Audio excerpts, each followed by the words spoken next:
George Washington, Ben Franklin, and Thomas Jefferson. However, there was one man so important he's considered the father of the Constitution, James Madison. But it's more like Cool's Madison, right? Right? Maybe that was a stretch. Anyway, the year is 1787 and the Constitutional Convention is being held. What was the Constitutional Convention? It was a collection of 55 delegates representing 13 colonies working to draft one constitution. Actually, their original goal was to revise the Articles of Confederation.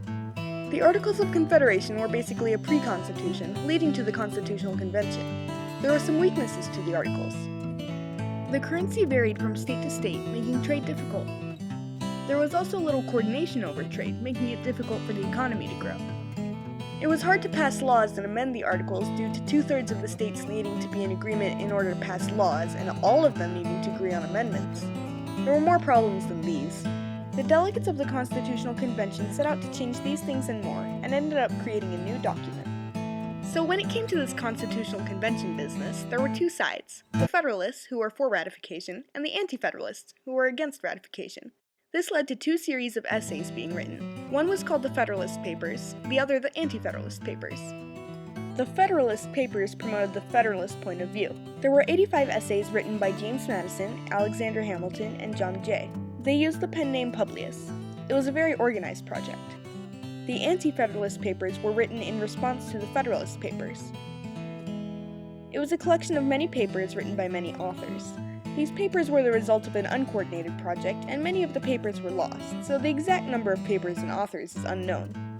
We do know that most of them used pseudonyms, such as an assemblyman and a citizen of America, or more fancy ones like Brutus and Timoleon. These papers helped each side to see the other's point of view. Within the Constitutional Convention, there was much debate. One of the major points of debate was on how the government should be run. James Madison developed a system known as the Virginia Plan, but Edmund Randolph, governor of Virginia at the time, officially proposed it. It was different from the way things were run before because of its bicameral legislature. It introduced a system of checks and balances, meaning all branches have some control over the actions of the others. Observe.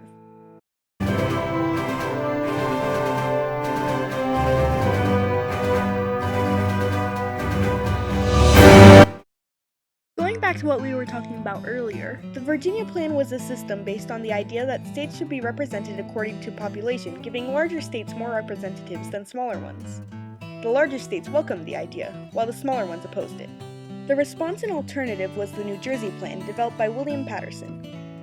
Unlike the Virginia Plan, the New Jersey Plan was a unicameral system. It had equal representation for all of the states. This system was carried over from the Articles of Confederation.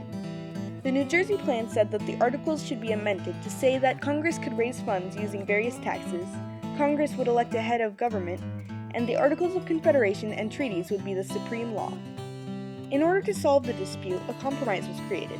It is called either the Connecticut Compromise or the Great Compromise. It was mostly based on the Virginia Plan, but ideas from the New Jersey Plan were also used. As an overview, let's say this. They settled on a bicameral legislature, one chamber, the House of Representatives, with representation based on population, the other chamber, the Senate, with equal representation. This compromise still dictates how our government is run today. The Constitutional Convention was, in essence, a series of debates and compromises. A compromise that soon followed the Connecticut Compromise is called the 3/5 Compromise. When planning a proportional representation system, there was a question that begged to be asked. How will slaves be counted for representation and taxation purposes? Will they even count at all? Slaves weren't allowed to vote, but counting them would mean more representation in the House of Representatives for the slave states. Each state supported whatever side benefited them. The slave states wanted the slaves to be counted because, well, free representation. The non-slave states didn't want the slaves to count because, to put it concisely, it wasn't fair.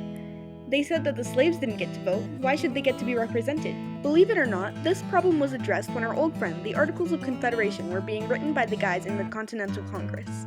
Background information time! The Continental Congress was a collection of delegates acting together, as opposed to before when the states were separate entities. There were two of them actually, the First and Second Continental Congresses.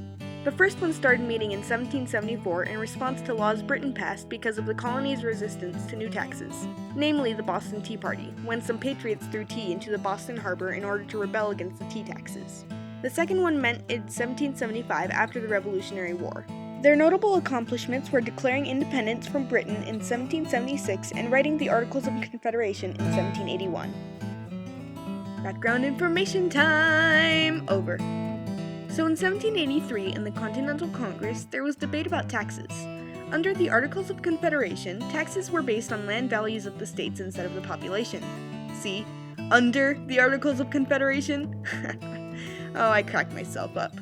Anyway, when the Second Continental Congress went to change that and amend the Articles, the question of slaves came up. Many ways of counting them were discussed, such as one white person counting as 2 slaves, 4 slaves, or 4 slaves counting as 3 whites. James Madison came up with the idea that 5 slaves could represent 3 whites. When a vote was taken, all of the states were happy, except New Hampshire and Rhode Island, that is. The Articles of Confederation were in effect, and if you remember from way back in the beginning of this video, in order for an amendment to be passed, there must be a unanimous agreement. Now you see how ridiculous this rule was, but that is why the Constitutional Convention set to work. The delegates realized their mistakes and gave themselves a chance to fix them. During the Constitutional Convention, since unanimous consent wasn't required, the 3/5 Compromise came into effect. Article 1, Section 2, Paragraph 3, wow, would you look at that, describes the 3/5 Compromise. Representatives and direct taxes shall be apportioned among the several states which may be included within this union according to their respective numbers, which shall be determined by adding to the whole number of free persons, including those bound to service for a term of years, and excluding Indians not taxed, 3/5 of all other persons. Of course, in the Constitution, they like to use a lot of fancy talk. If we simplify it, it says that the populations of the states, for representation and taxation purposes, are counted by adding the populations of free people to 3/5 of the population of enslaved people. Those bound to a service for a term of years refers to paid servants under a contract and were considered free. Native Americans weren't counted at all.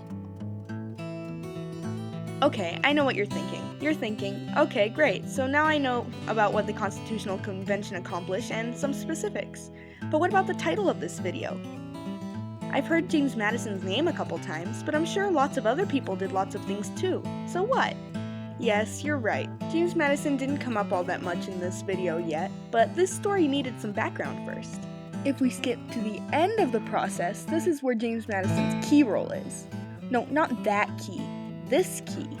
Earlier we learned that there were Federalists and Anti-Federalists.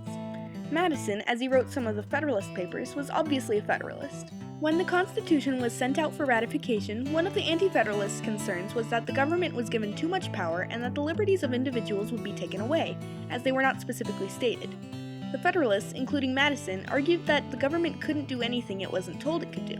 Also, if liberties like freedom of speech and religion were stated, then it could be falsely concluded that only the rights specifically stated were protected. This argument earned them ratification from most states, however it was with the request to add a Bill of Rights. The Bill of Rights was the first 10 amendments of the Constitution, ensuring liberties such as freedom of speech, religion, and the right to bear arms. James Madison is given credit for writing the Bill of Rights. His decision to write it could be explained as follows. If you can't beat 'em, join 'em. James Madison proposed adding the Bill of Rights as a sort of compromise. Madison took the leadership to write the Bill of Rights, even though he still believed that it was unnecessary. Amendment 9 states that liberties not specified in the Bill of Rights still belong to the people, and Amendment 10 states that the government's powers are limited to those written in the Constitution. Amendment 9 keeps the Federalists at ease, as this way liberties cannot be taken away even if they are not specifically stated. Amendment 10 keeps the Anti-Federalists at ease, as it ensures that the government cannot have more power than is good for it.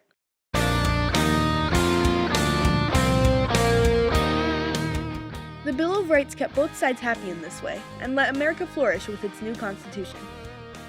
So you see, James Madison was extremely important to the Constitution.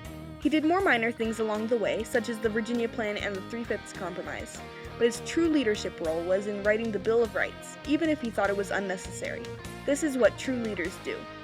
He brought the two conflicting sides together in order to leave the legacy of the Constitution and the United States, soon to flourish into the largest power in the world.